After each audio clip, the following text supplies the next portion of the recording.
AEK është shumë pranë arritjes së marrëveshjes për rinovimin e kontratës me mbrojtësin e majt Stavro Pilo. Sipas raportimeve të mediave greke, bisedimet mes klubit dhe futbollistit të kombëtares kanë hyrë në fazën përfundimtare, ndërsa palët kanë gjetur gjuhën e përbashkët për vazhdimin e bashkëpunimit. Mediat greke bëjnë të ditur se marrëveshja është në rrugën e duhur dhe se rinovimi pritet të formalizohet së shpejti. Kontrata e re e 24 vjeçarit pritet të jetë e vlefshme edhe për 4 vite të tjera, ndërsa nuk përjashtohet mundësia që njoftimi zyrtar nga AEK të publikohet edhe para atij për rinovimin e sulmuesit Luka Jović. Rinovimi i Pilos konsiderohet pjesë e planit të klubit për të ruajtur bërthamën e skuadrës për sezonet e ardhshme, me drejtuesit që synojnë të sigurojnë vazhdimsinë e lojtarëve të rëndësishëm në organik. Vetëm pak javë më parë, Pilo u grumbullua për herë të parë te Shqipëria, duke u bërë pjesë e kuqezimeve, ku edhe arriti të debutonte në play-off kundër Polonisë, madje u bë protagonisti një rasti të artë që humbi. Interi kërkon shitjen e kartonit të Christian Aslanit. Për këtë, menaxheri i njohur italian, Federico Pastorello, u paraqit sot në selinë e zikaltërve. Pastorello ka marrë detyrën që të dërgojë oferta për Benjamin Pavard dhe Aslanin, dy lojtarë për të cilët respektivisht Marseilla dhe Beşiktashi nuk paguan klauzolën e blerjes pas huazimin. Agenti italian menaxhon Romelu Lukakun, po ashtu më parë njihej edhe për bashkëpunimin me trajnerin Antonio Conte. Tek Aslani janë treguar 2 klube që janë të interesuara për shërbimet e tij, por jo të gatshme të bëjnë çmenduri në merkato. Pikërisht, Cagliari dhe Beşiktashi. Këtyre të fundit ju kërkuan 11 milion euro. Beşiktash ka falenderuar Christian Aslanin për kontributin në sezonin e fundit. Mesfushori i kombëtares konsiderohet i Interit që nga data 1 korrik.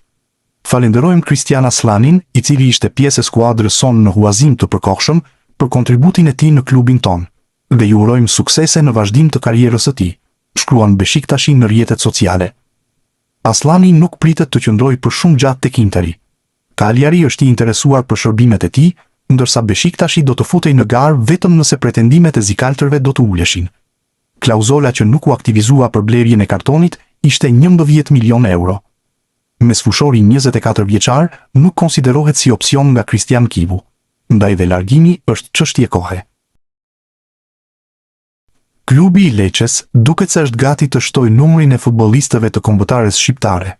Pas Ylber Ramadanit dhe Medon Berishës, klubi i Seris A po monitoron me shumë kujdes një tjetër emër, këtë radhë me idenë për të përforcuar sulmin. Sipas mediave italiane, në vëmendjen e Lecces është kthyer përsëri Arbër Hoxha, ansori i sulmit të kombëtares shqiptare, i cili ka qenë një protagonist në radhët e Dinamo së Zagrebit në vitet e fundit.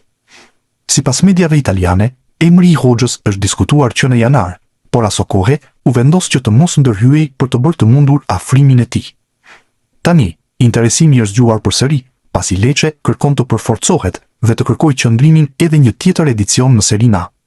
Kartoni i Hoxhës vlerësohet 3 milion euro sipas Transfermarkt, por mbetet të shihet sa mund të kërkojë Dinamo Zagreb për të lënë të lirë 27 vjeçarin, të cilin e bleu 1 milion euro nga Slaven Belupo në janarin e vitit 2024.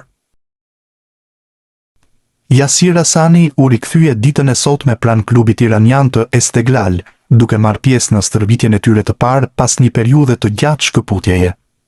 Vetë ansori i kombëtares shqiptare ka ardhur me një postim në rrjetet sociale lidhur me këtë rikthim të tij, ku shkruan se ndihet i lumtur në një vend ku ka vetëm kujtime të mira. Pas një kohe të gjatë, rikthehem në Iran, i lumtur të stërvitem sërish me Esteghlal. Një ndeshje e veçantë të rikthehesh në vendin ku je përmbushur vetëm me kujtime të mëdha, shkruan 31 vjeçari. Pak javë më parë, për Yasir Hasanin u spekulua një kalim i mundshëm te Getafe në kampionatin spanjoll, por deri më tani nuk dihet ende asgjë se çfarë do të ndodhë me të ardhmen e tij. Aidon Shehu do të largohet nga Hull City dhe me gjas hapi i tij i radhës do të jetë në Greqi. Siç raporton korespondenti i ekipit, Barry Cooper, mesfushori është shumë pranë kalimit tek Panathinaikos, të cilët kanë lëvizur për të afruar në gjirin e tyre 19 vjeçarin e talentuar. Mësohet se drejtuesit e klubit grek do të paguajnë në arkat e anglezëve 3 milion euro. Fillimisht, plani është për ta blerë përfundimisht kartonin e tij, e më pas për ta dërguar me formulën e huazimit tek një skuadër tjetër, për të fituar më shumë hapësira.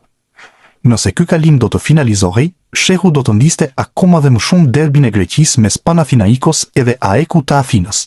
Pasi kujtojmë se tek ta të fundit aktivizohen dhe 2 futbollistët e ekipit të parë të kombëtares, portieri Tomas Strakosha dhe mbrojtësi Stavro Pilo. Sa i takon prezencave me kombëtaren U21, 19-vjeçari është paraqitur në 10 ndeshje, duke shënuar 1 gol. Dhe për trajnerin Alban Bushi, ai konsiderohet një element i çmuar në mesfush.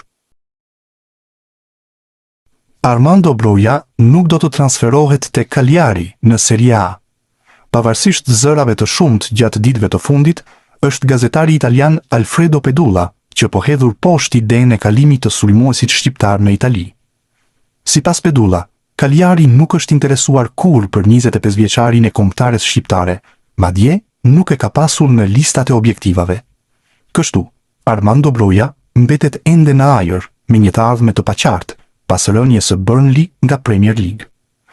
Klubi anglez duket se po pret të emërojë trajnerin e ri dhe më pas të zgjidh problemin e largimeve dhe afrimeve. Nuk dihet ende nëse Broja do të jetë në planet e timonierit të ri të ekipit anglez. Sulmuesi i kombëtares Armando Broja, në një video të radhës për kanalin e klubit të Burnley, ka treguar përmes një pyetësori të shkurtër disa sekrete në lidhje me fushën e blertë dhe jashtë saj. Broja ju bashkua ekipit të Burnley në verën e vitit 2025, ndërsa ende nuk e ka gjetur veten. Shoku juaj më i mirë në futboll.